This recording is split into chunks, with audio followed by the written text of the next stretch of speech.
Ladies and gentlemen, I received a question from a brilliant student of mine that I promote two contradictory things at the same time. So how we can reconcile objectivism or egoism with spirituality, which is selflessness or non-self or no-self. Now, let me clarify that usually people think that spirituality, that is selflessness. You destroy yourself by asceticism or by mysticism, and you go to live in caves and mountains and some remote areas, and you have no connection with the world, and then you are spiritual. And you renunciate, you destroy yourself and your wishes and your desires and your instincts, and for example, you go through hunger and you avoid sex and you avoid luxuries and comforts, and that is the usual concept of spirituality. This is not my definition of spirituality. I don't believe in any asceticism that we should leave the world and we should go somewhere and there we should take refuge, and rejecting the world is the best solution. That is not the concept of spirituality which I am promoting. On the other hand, let me introduce what is objectivism or egoism. Objectivism considers selfishness or self-interest to be a virtue. If I focus on myself, if I take care of myself, of my body, of my mind, of my pocket, I have a lot of money, I have a lot of property, I'm a capitalist, I'm increasing my material gains. So this is not something bad. Because Adam Smith, the founder of capitalism, he was a philosopher. Adam Smith was not an economist. Adam Smith was a philosopher. And he wrote the book Wealth of Nations, and in that he understood that selfishness or self-interest, focusing on your own interest or your own profit, this is in human nature. And that's why communism failed and capitalism, that is, flourishing. The world best, those things that we have, those best systems are the wealthy countries. If you go to Scandinavia, or if you go to other countries, for example, United States of America, or you go to Japan, or you go to other countries which are highly developed. So all these countries are capitalist countries, and we call them G7, the group of 7 countries. So these countries have the best standards of life. They have the top per capita income. They have developed science and technology. The people are rational. They are having a clean lifestyle. Even now, controlled capitalism is also taking care of environment, and they are introducing green technologies, and they are also focusing more on sustainable development. So this kind of life, that is the product of objectivism. And you might have heard the name of the famous philosopher Ayn Rand, A-Y-N, Rand, A-R-A-N-D. Ayn Rand, A-Y-N, space, Rand, R-A-N-D. You can Google her and her philosophy, Objectivism. So she proved it logically and rationally that your interest in your own self, that is wisdom, that is rationality, that is virtue, that is not sin, that is not evil, and that is not something bad. If I don't take care of myself, how can I take care of others? If I am not sincere with myself, how can I be sincere with others? That is not possible. If I ignore myself, if I don't love myself, how can I love others? How can I love humanity? How can I love a dog? How can I love a cat? How I can love a poor person and I am not taking care of myself? So charity begins at home. Charity begins at home. Everything starts from yourself. That's why you have to be egoist. Egoism is a philosophy. We have ethical egoism and we have psychological egoism. There are two types of egoism. So when you focus on ego, on yourself, and you take care of yourself, that is egoism. Philosophical egoism is that it is ethical to take care of yourself.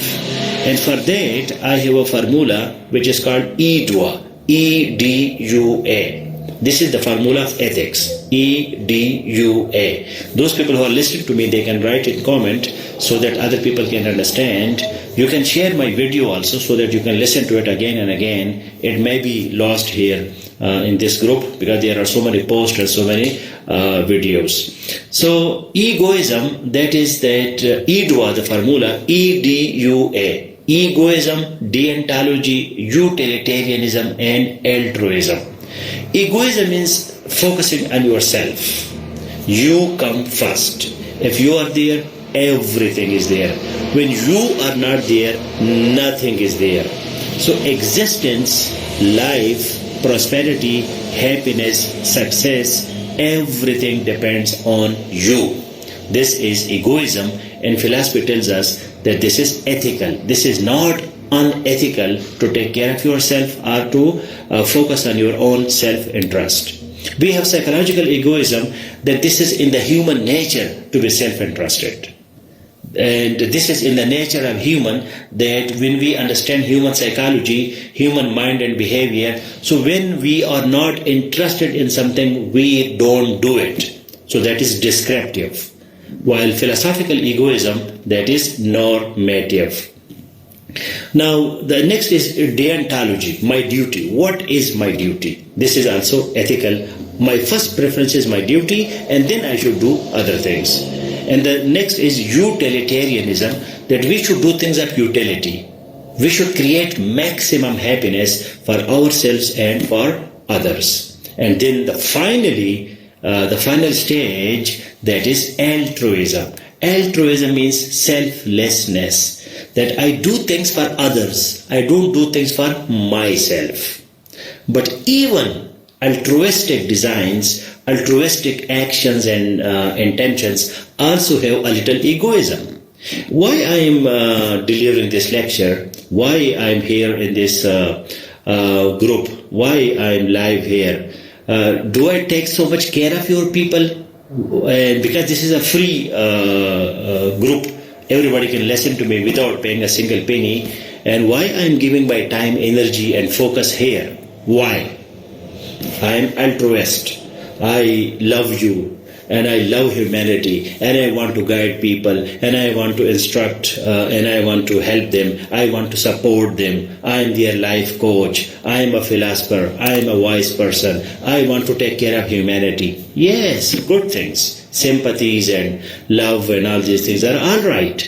But I also feel some kind of satisfaction when I do such things, and some people, they appreciate me, or they become grateful, or they act upon what I'm saying. So this also gives me a lot of satisfaction. So even here I am a kind of selfish, that I am live here not because of you, but also because of my own self. However, the sequence is EDUA, E-D-U-A.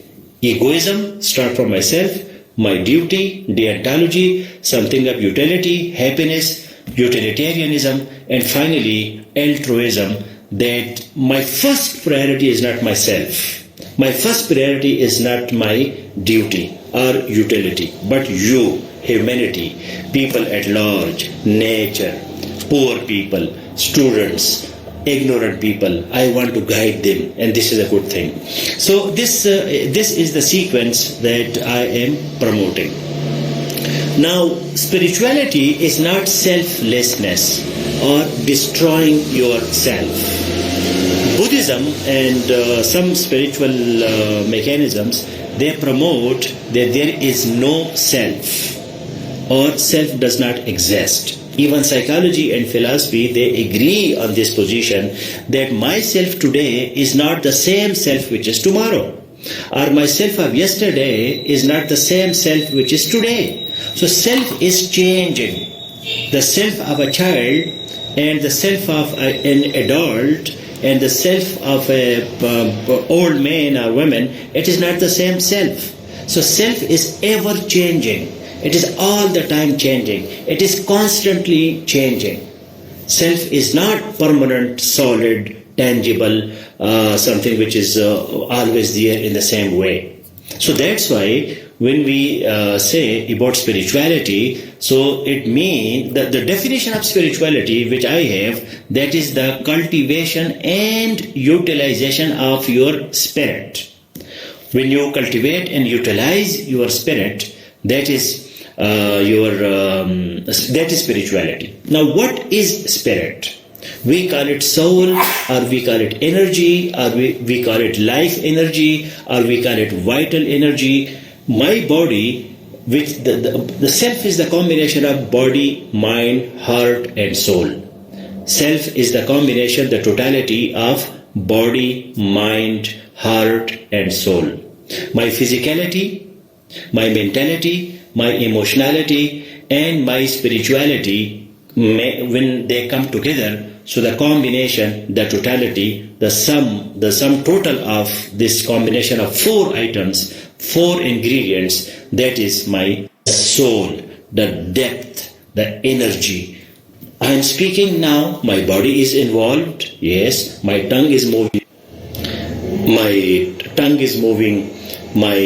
lips are moving, my hands are moving, my stomach is now functioning, my brain is in action, but this is just my body. But where is the energy that I am involved? If I am spirited, so I am spiritual and I am fully involved in this process. So my approach is holistic. And to this holistic approach, I call SPAL, SSPPAL. SPAL stands for science, spirituality, philosophy, psychology, art, and law. So I take these 6 things together. I believe in spirituality, but at the same time I also believe in philosophy. Objectivism is philosophy. Egoism is philosophy. I believe in psychology. I believe in Sigmund Freud, Jung, and other psychologists. I believe in psychoanalysis. I believe in all the psychological processes, analytical psychology, humanistic psychology, positive psychology, Abraham Maslow. All these psychological things, for me, that is a reality and that is a truth. And then I also believe in art. And I believe in law. I believe in all these 6 things together. And then we can have a fulfilling, happy and successful life. So philosophy and spirituality, objectivism and egoism with spirituality, that is not contradictory, that is holistic, that is complementary. If I destroy myself, so where will be my soul? My soul is inside my body. If my body is not there, so what I will do with my soul? Because existence is interaction. When I can interact physically, mentally, emotionally, and spiritually, then I do exist. Otherwise, I do not exist. To sum up, the bottom line is that we should take everything which is good for us, which is useful for us, which works for us. We should use it holistically. We should not become sectarian, or we should not become religious in a bigotry sense that only my way is only the way of my religion is the correct way, or my sect or my spiritual school. No. We should take everything, we should utilize it, apply it, implement it, and then we will be having success and happiness. So my final words in this lecture are that spirituality and philosophy both are not contradicting each other, both are complementary and both are supporting each other. The concept of spirituality, that it is the rejection of self, or it is the rejection of life, the rejection of this world, the rejection of matter, that only self or only soul or only spirit exists, nothing else exists. So that is a very wrong approach, because we have to eat, we have to drink, we have to sleep, we have to procreate, we have to enjoy life. Matter is a big reality, a very tangible, self-evident reality. So you cannot reject matter for the sake of spirit. If there are some more questions, so I am available in the comments. Please make your comment and I will be responding to you. Thank you.